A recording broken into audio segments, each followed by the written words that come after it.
Welcome back, you guys. New episode. This is episode 6 of season 2 of Makeup Meets Skin, where art and science meet beauty. We have a new topic tonight. What are we talking about, Megan? We're going to talk about asking for help.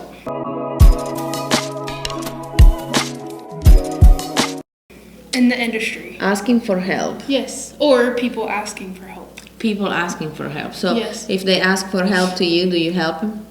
Yes, probably a little bit too much sometimes. Okay. I've probably given a little bit too much help sometimes, but I'm learning to say no. We're having a drink tonight. So it's kind of more like on the topic of gatekeeping, I guess. So let's say a makeup artist was to ask you an opinion on a topic.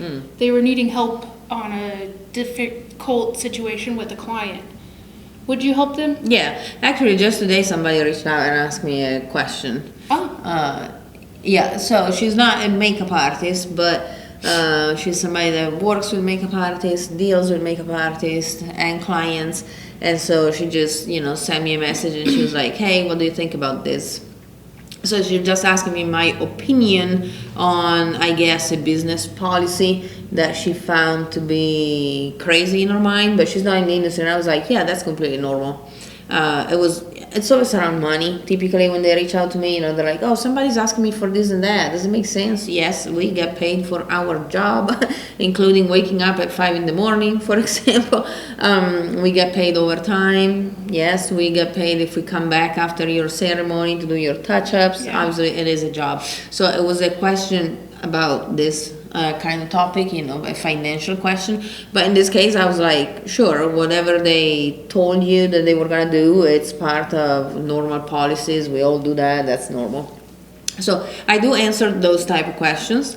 I have to say, when the question is more technical about makeup artistry, more specifically, I do give my input when they ask me. So, hey, how do I do this?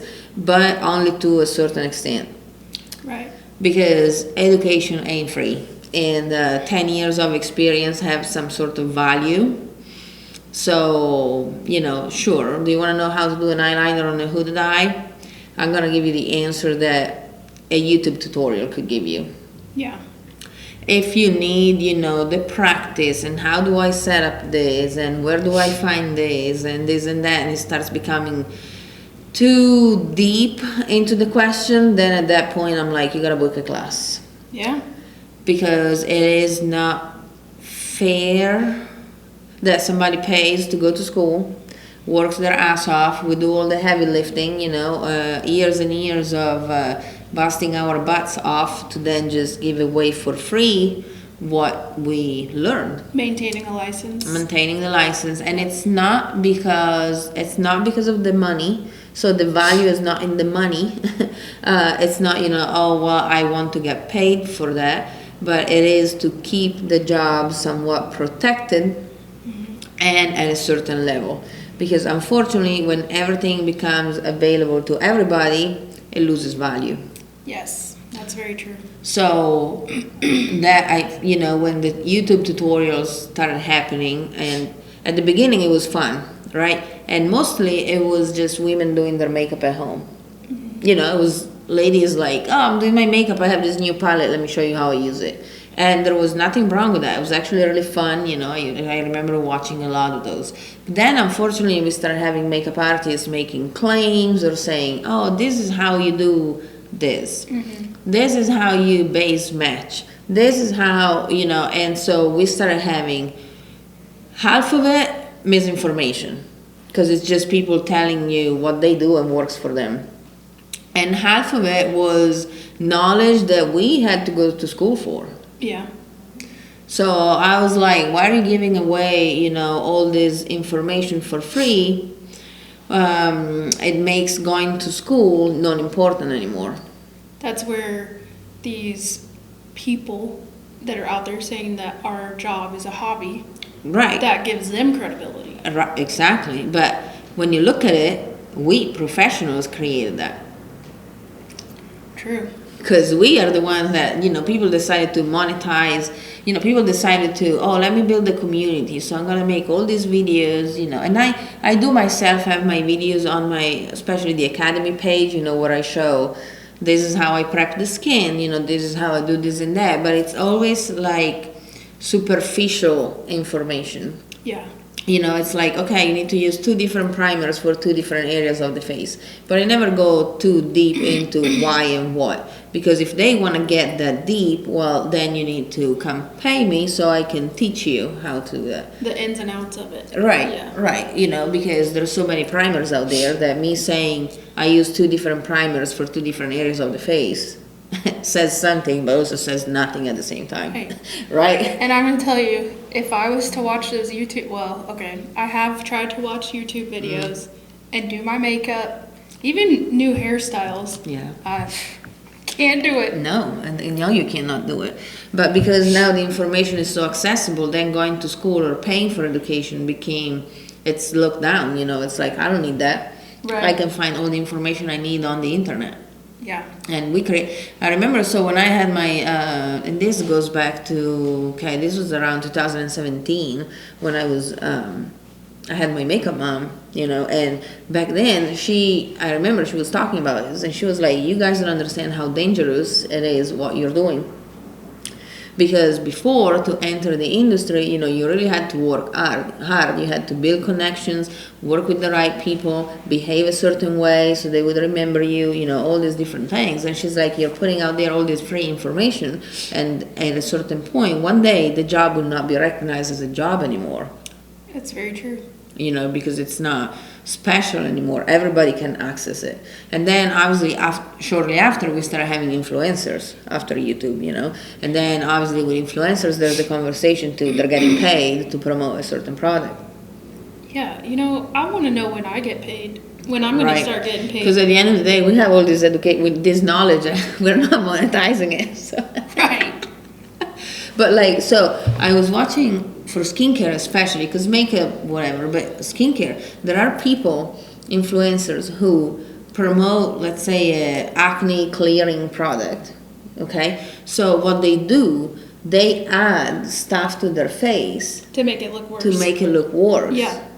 Yeah, they go in with red eyeshadows or some red creams, whatever, to create illusion that they have more redness. And they're like, look, I used this serum for 2 weeks and here's the result, and it's all fake. And I'm like, I cannot believe, my brain doesn't even comprehend it. That's why I haven't monetized my social media yet, I believe, because I don't think that way, like that is false advertising. But then, you look at the numbers that they make, and I can understand why they fall into that, because you're looking, at thousands of dollars for videos.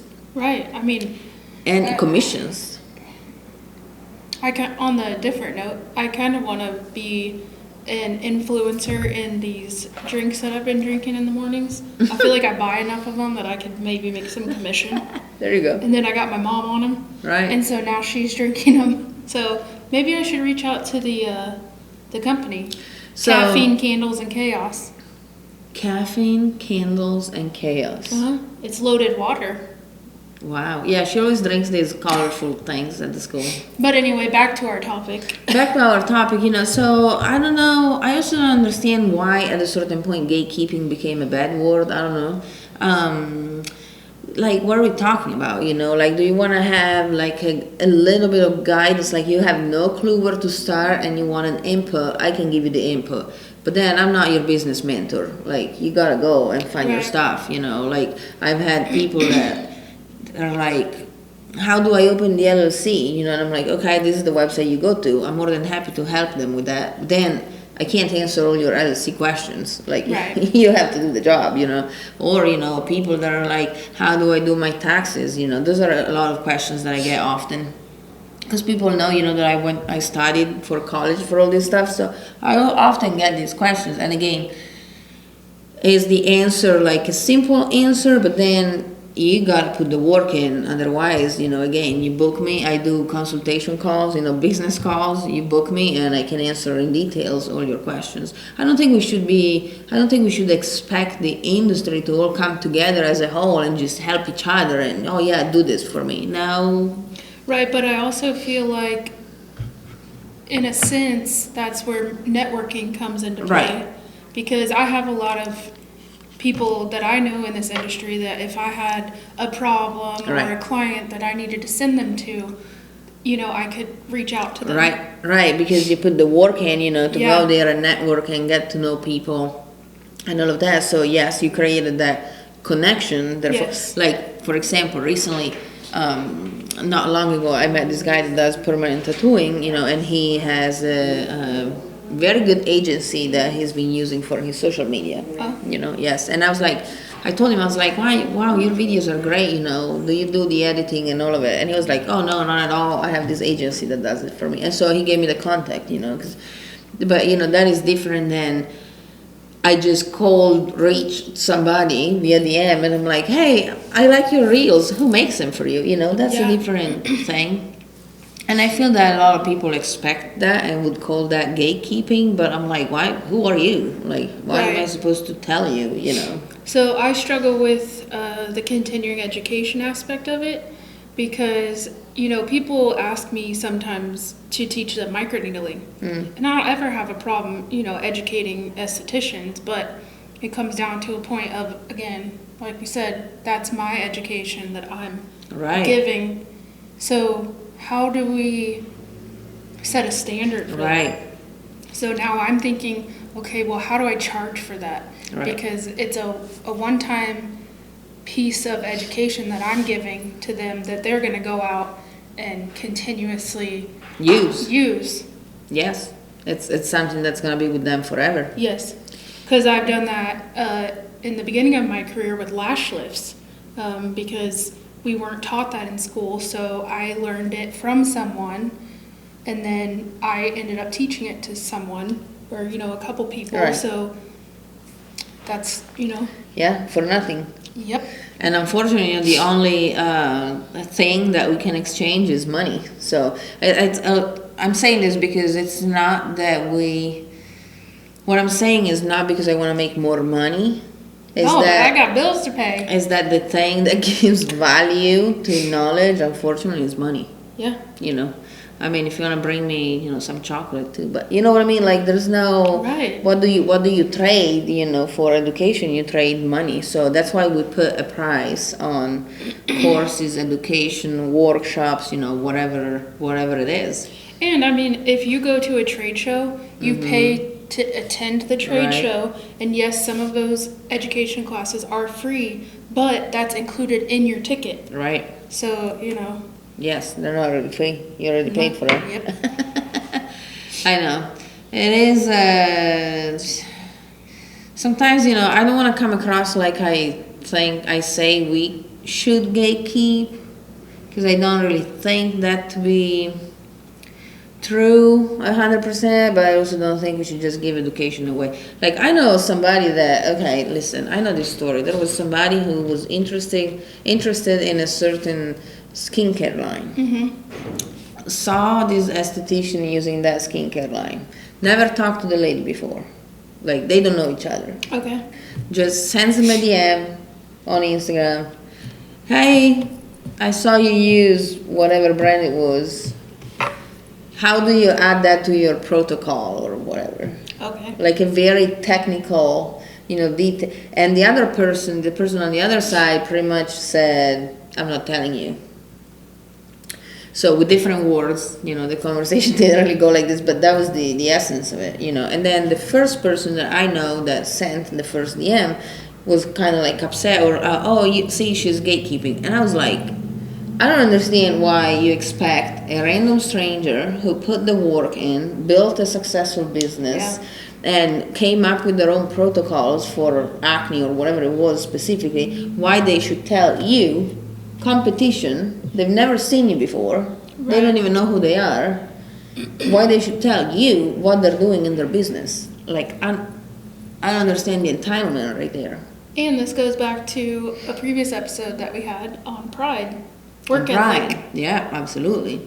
So do these people not have morals? Right. Well, in Italian we say that these people have a faccia di tola, which means that they have a metal face, I guess you can describe it. Yeah, like they, like they just ask, how many people say, oh, there's nothing wrong in asking? Well, I think there is something wrong in asking. You should not be asking whatever comes up to your mind all the time. Yeah. You know, so that is that type of situation where I'm like, you don't know her. She put the work in, went to school, and did all of that. She did all her research. Like, she did all the heavy lifting.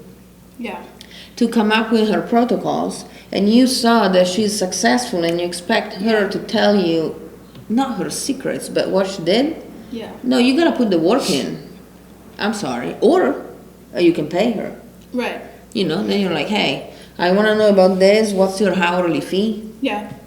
But also, I'm not afraid to ask someone if they'd like to trade services. Yes, that's a good one too. Yeah, that's a good idea. I'm in my trading services era right now. Good. And it's working out great. Good. There's quite a few things that I trade services for, so. For example? My hair. Okay. You know, I didn't color my hair for probably 5 years just because I was tired of paying for it. Okay. And then it came to my mind, I was like, wait a second, I can trade. I offer a service. So.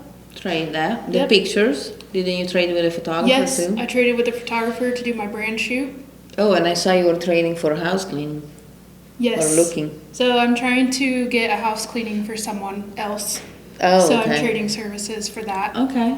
So I do things as well to help other people out because I do offer a service. So I think also intentions matter, you know, like, and especially like, again, if I know the person, you know, I have past students that would ask me questions. I don't have any problem answering those Right. questions.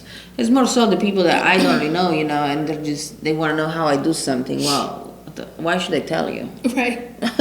Who are you? You know, like, there has to be some sort of exchange, because Right. otherwise I'm just giving away what I worked for nothing. Right. And it makes no sense. It absolutely makes no sense. And unfortunately, cheapens it cheapens the way that a certain job is seen at, it's looked at, you know. Yeah. So, I guess, you know, help those that you know. For us, I would say, former students, you know, always. Mm-hmm. Help people that can do something for you, you know. You never know who you're helping, what they can do for you. And you know, in our industry, we have to make content quite often. Yes. So if people, you know, come over and make content for me, I don't mind Yeah. giving them a service. Exactly. That's another So- that's another really good one. You know, when you have models come in, they get the service and you get content out of it. Yep. So that's definitely a good trade. I do just feel like expectations have to be set. Yes. I agree. Yeah. Because otherwise we don't know why we're doing what we're doing. Right. Right? I know. So, do I gatekeep? I don't know. To strangers. Yeah, for sure. You know, there are things that are very technical. There are things that only school teaches you. There are things that, no, you should not know about this and that, because if you put it on your face, you can cause a burn or something, Right. you know. But I mean, there's also a lot of things that you should learn on your own. There's also, yes, and there are all things that come through experience. And I'm really bad about that because there's just some things that I want someone else to do it for me. AKA my website. I don't like technology. No, she does not like technology. I do. Fuck with it. Can I say fuck? I do deal with it. I'm not opposed to that. Well, besides that problem that we have there that I need to fix. But Yeah.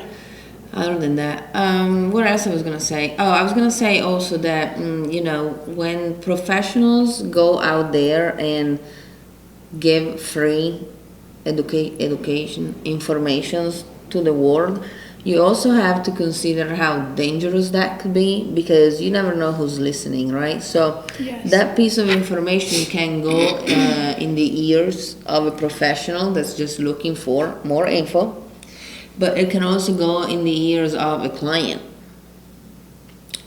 Okay, can you explain that a little bit Yes, so for example, didn't you say that the microneedling pen you can buy off of the Amazon? more? Yeah. Okay. Okay, So okay. imagine you go out there and make a detailed video or something about how to microneedle. Yep. The client who has never seen anything about microneedling before, but she likes the end result that you show in your video, whatever.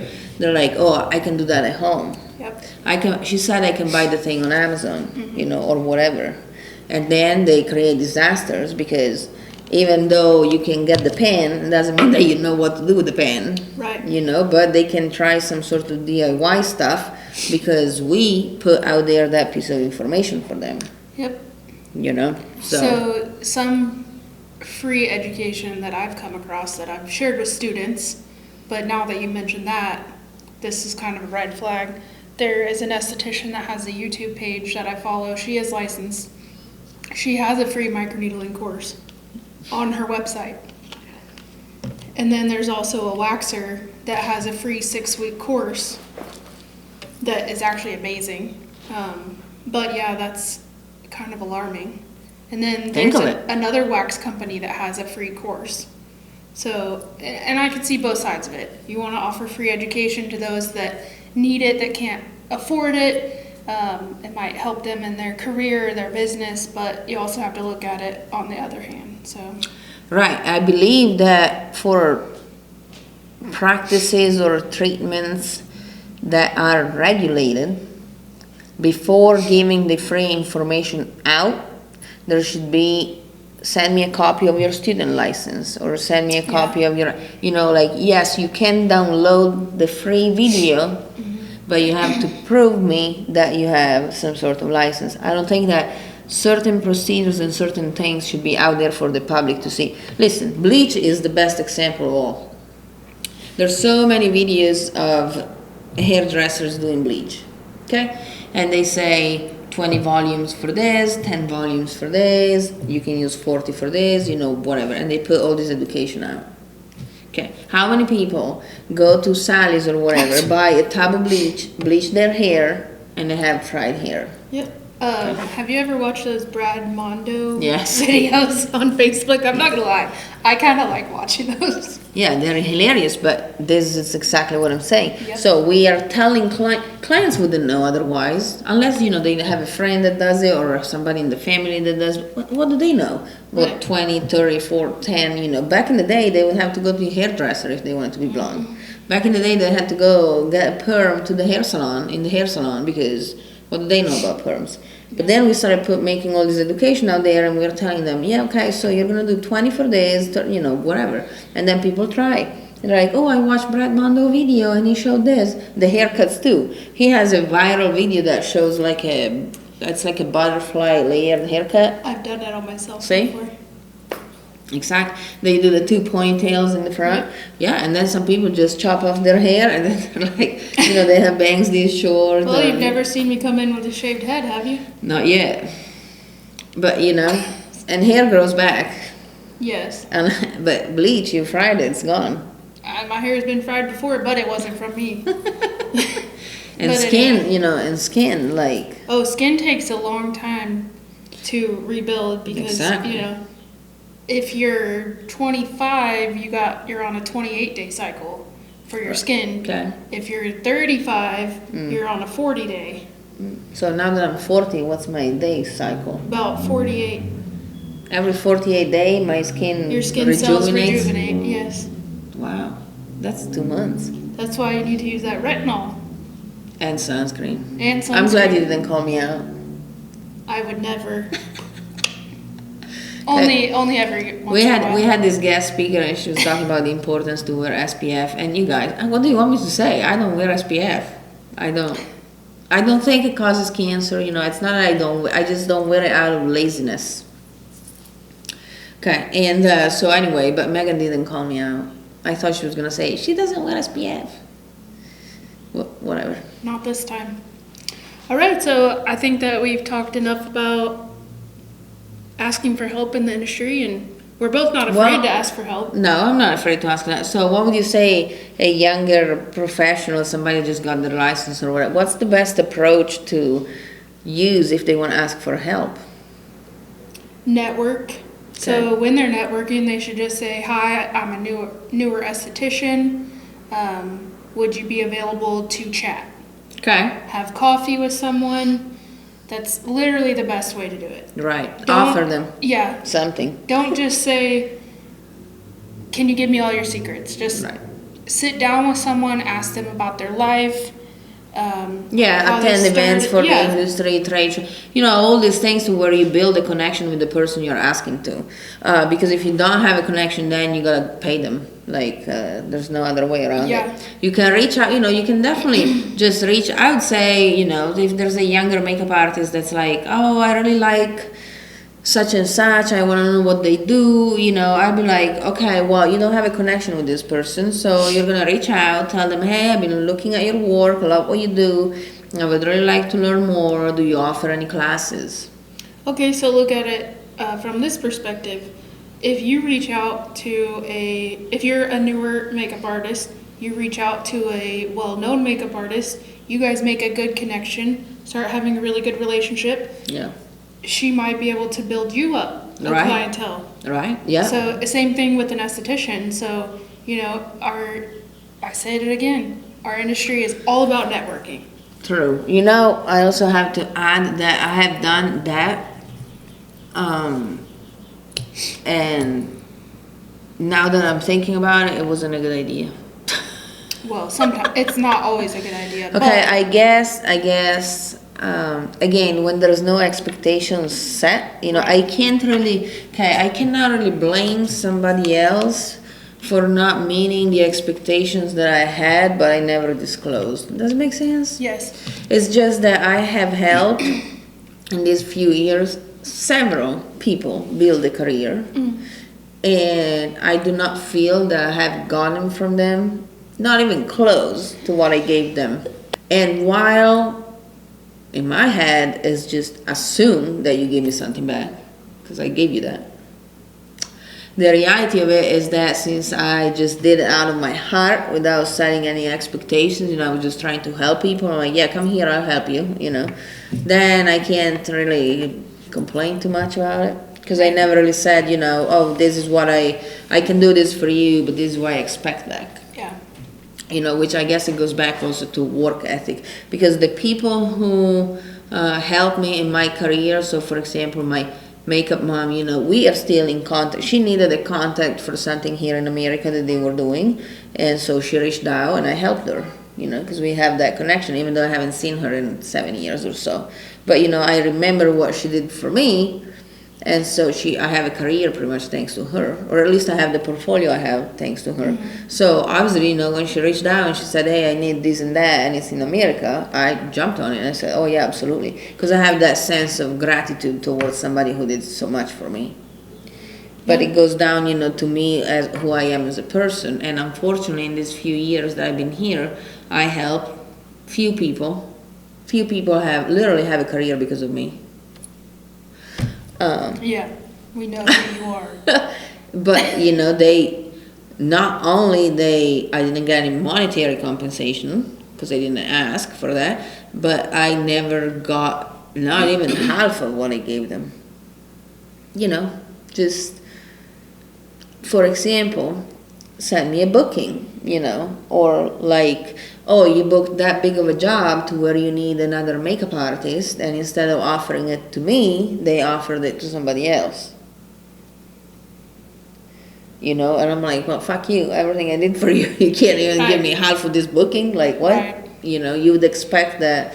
But I guess again, it's expectations. I guess I expect others to treat me the same way I would treat them, and that never happens. Don't ever do that. Yep, never happens. So it'll burn you every time. Right, and that's why I'm much more conservative now in what I give and to who. Good. Because, listen, I have plenty of knowledge. You can pay me for it. There you go. But I'm not gonna build somebody's career up to then just nothing. Right. One of them just pretty much disappeared in the wind. She just gone. Maybe with all this wind that we've been having and these tornadoes, she'll blow back in. Right. And we'll sayonara. Exactly, sayonara, because the door is closed now. Just keep blowing by. But I'm like, I cannot believe that. Right. I can't believe it. You literally have a business because of me. Right. I mean, I would never treat someone like that. Exactly. And so that's why I can't believe that people treat others like that. Right. It's difficult to comprehend, Yeah. Not even the last thought in my mind would ever be to screw someone over. Right. Exactly. So I don't know, it makes me wonder if it's intentional, if it's ignorance, if it's, I don't know. Bye. It just makes me wonder. Bye, Sophia. Bye. But some people are raised like that. Some people are raised like that. Take, and never give. Yep. That is very true. It's sad. It is sad, but I'm like, don't you understand? Like, they don't really I don't know. But let's end on a positive note. Let's end on a positive note. I teach Megan everything she doesn't know, and she teaches me everything I don't know. Yep. And I don't know much, so she teaches me a lot. All right, well, I think we covered this episode, don't you? Yes, and if you have questions, you guys, just ask the questions, okay? I'm not trying to be a bitch and answer your questions. Right, we're really not mean. Well, we're really not mean. It's just that somebody got to say this stuff. Like, somebody has to talk about these things because there's all these assumptions, that things should be a certain way, and it's not. I got to find out what that is. What is assume? You make an ass out of you and me. Help me out, someone. I don't know. Because she doesn't know. It's an American thing. Yeah, I don't know. So someone put in the comments what assume means. Assume. Ask you, me? Yeah. Is that weird? You make an ass out of you and me. Okay, I'll figure it out. All right. Okay, teach me, guys. I have no idea what she's talking about. I kind of see it, though. I ask you, me. Okay, Yeah. Okay, whatever. You guys let me know what she's talking about. If you have questions, leave them in the comment. Help us figure out the assume thing. Like the video, engage with it, send it to your friends. Do they have questions for us? And do you agree with us or no? Do you think we should gatekeep? Do you think we should only gatekeep certain things? Do you think we should be a free for all? Should we get rid of paid education altogether? What should we do, you guys? I would love to know what other people think. Because I think there's way more people that think what we do. Yeah. They just don't say it, So try not to cancel us. We come from a good point. We're here in good spirit. Yes. But it's true, you guys. Think about it, okay? Think about a different point of view and see what you can come up with. Notification bell thingy on so you can get notified of our next episode. Yep. We are getting close to the end of season 2. Wow. Yes, you guys. It's been a good summer. It's been a good summer. The pool is open, so we're gonna do a podcast from the pool. Oh, yes! We're gonna do an episode from the pool one day. In our floaties. In our floaties. Thank you so much for watching, you guys. Don't forget to follow me, Lucrezia Mapelli, makeup artist, MUA on Instagram, and don't forget to follow Miss Megan. Refresh_SDESTY on Instagram. Go check out our work. If you have questions, leave the questions in the comment, and see you guys in the next episode. Bye.